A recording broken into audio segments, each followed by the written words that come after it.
Olá, terceiro ano! Bem-vindos a mais uma aula de redação. Hoje é na apostila de número 6, aulas 43 e 44. Analisar intervenções, finalidades e consequências. Bem, nessa aula, nós vamos retomar dois assuntos já vistos em aulas anteriores, são as relações lógicas, estudar todas as relações lógicas, e de conclusão por meio de propostas de intervenção, que é o que mais solicitado hoje no Enem, São as propostas de intervenção. E nós vamos também dar continuidade à investigação das principais relações lógicas que elas podem contribuir para a elaboração de argumentos para a sua dissertação. Nós vamos também avaliar o efeito argumentativo das relações de finalidade e consequência. Avaliar também o conteúdo de sentido das finalidades a fim de validar proposta de intervenção. E vamos também aprender a elaborar argumentos baseados na relação de lógica e de consequência. Vamos lá? Lá na apostila de vocês, na página 192, nós iniciamos com um desenho que mostra a terceira lei de Newton. E qual é essa lei? É a lei que diz que toda ação ela gera uma reação, uma causa e efeito, podendo ser a base de recursos argumentativos. Porque toda vez que eu gero uma ação, eu vou gerar uma reação. E essa reação ela pode ser um argumento da minha dissertação, tanto contra quanto a favor. Então, as relações lógicas, elas podem orientar o raciocínio e produzir argumentos que revelam um caráter muito mais amplo, Não um caráter único, um caráter singular. É um caráter amplo da visão de um mundo do autor da dissertação. Existem, pessoal, relações de causa, de lógica, de causa, de efeito, de condição, de adição, oposição e exemplificação, entre outras. Essas relações, dentro das dissertações, elas aparecem através dos conectivos. Não sei se vocês se lembram, mas na aula que nós estudamos isso, eu coloquei as tabelinhas com os conectivos, E nós vamos revê-los agora, ok? Então, pessoal, antes de mergulharmos aí nas relações de lógica de finalidade e consequências, que são os principais assuntos dessa aula, vamos apenas relembrar alguns conectivos de outras relações lógicas. Por exemplo, os conectivos explicativos de causa, efeito e também consequência.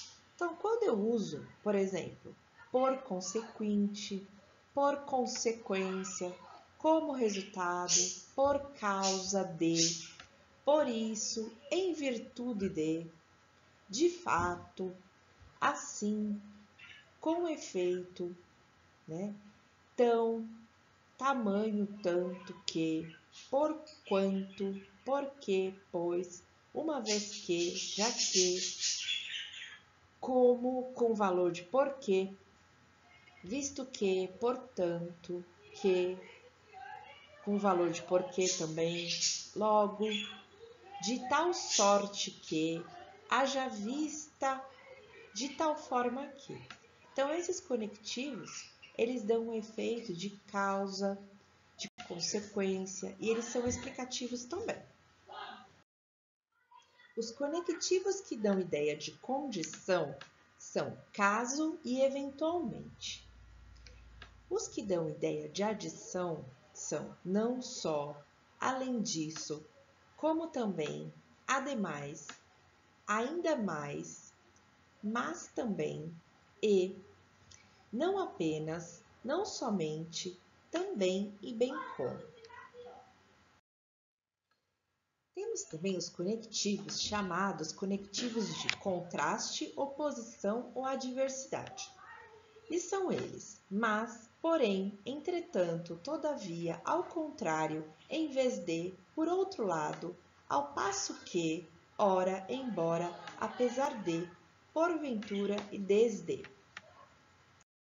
Os conectivos que dão ideia de conclusão são, portanto, assim, dessa forma, em suma, logo, assim sendo, enfim, sendo assim, destarte, em conclusão, em síntese, em resumo, dessa maneira, pois e desse modo.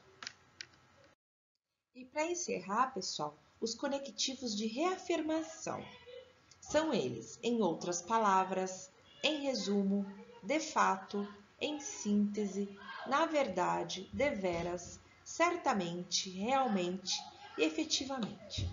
Então, pessoal, estou fazendo lá uma redação. Eu preciso de um conectivo que dê ideia de adição, que dê ideia de conclusão. Então, é só vir nessa aula, né? Eu vou olhar na tabelinha. O material é de vocês, a aula é de vocês.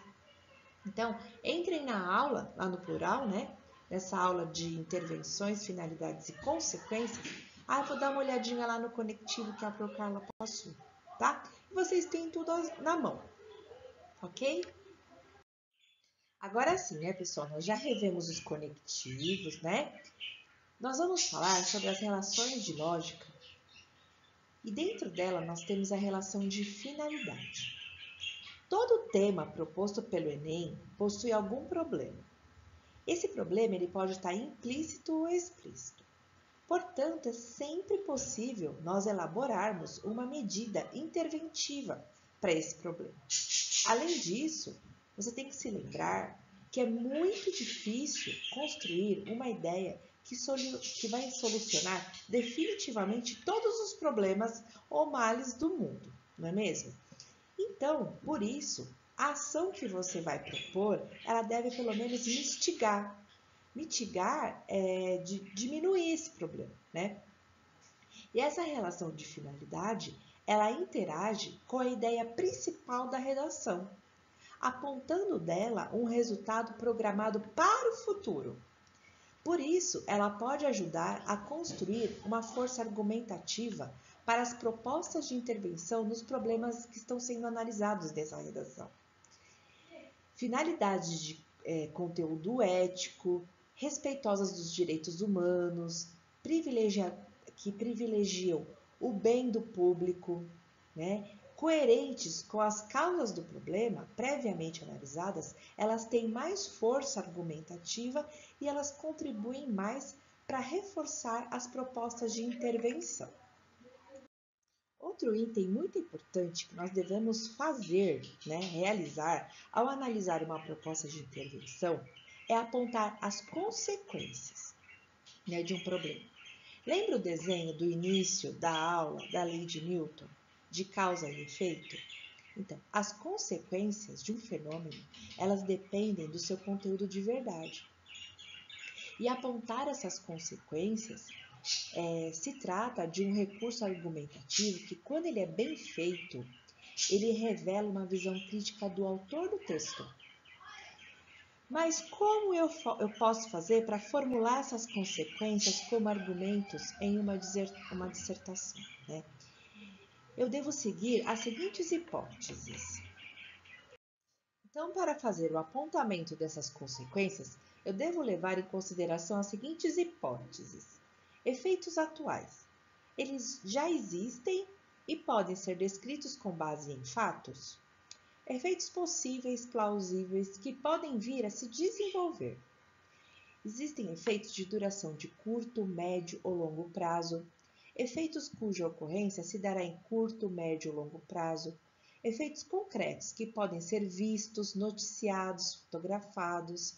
E efeitos imateriais, que são os culturais, econômicos, sociais e os comportamentais. Numa proposta de intervenção, vocês também podem seguir os seguintes passos. Esses passos não estão na apostila, mas são de grande valia. Procure o agente.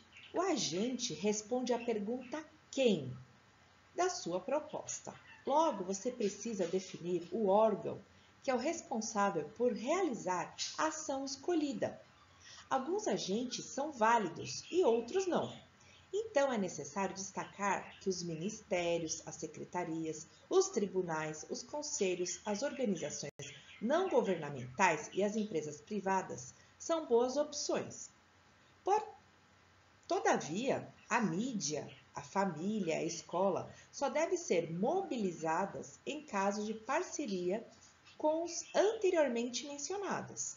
Então, sempre fazendo uma parceria com eles.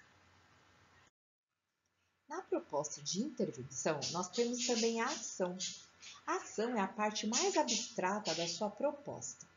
E é a ação que responde à pergunta "o quê?".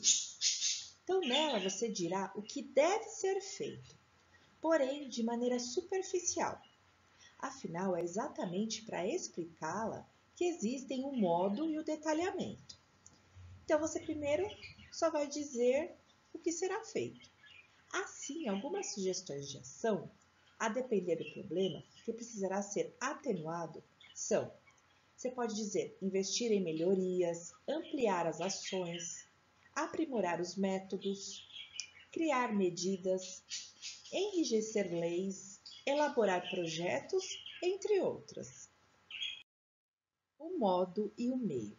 Se a ação é a parte abstrata, o modo é a concretização dela. Aqui você responderá a pergunta como será feito e explicará o meio pelo qual a ação será realizada, de forma objetiva e clara.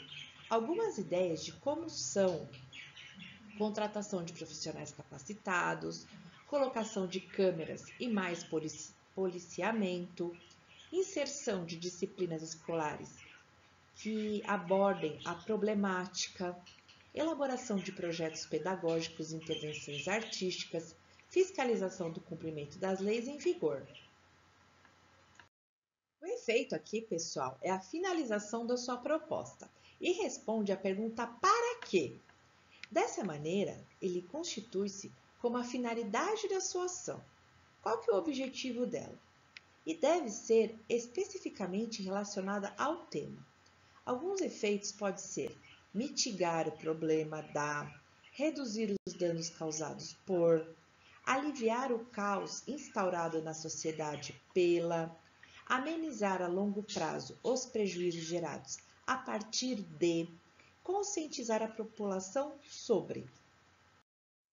Eu quero mostrar para vocês um exemplo de uma intervenção pronta, utilizando todos esses critérios que nós discutimos ao longo desta aula.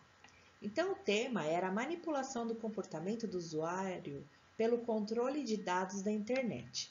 E ela fez da seguinte forma: ela utilizou os conectivos que nós vimos, tanto de conclusão como de acréscimo, e ela finalizou assim: assim faz necessária a atuação do Ministério da Educação em parceria com a mídia, na educação da população, especialmente dos jovens, público mais atingido pela influência digital, acerca da necessidade do posicionamento crítico quanto ao conteúdo exposto e sugerido na internet.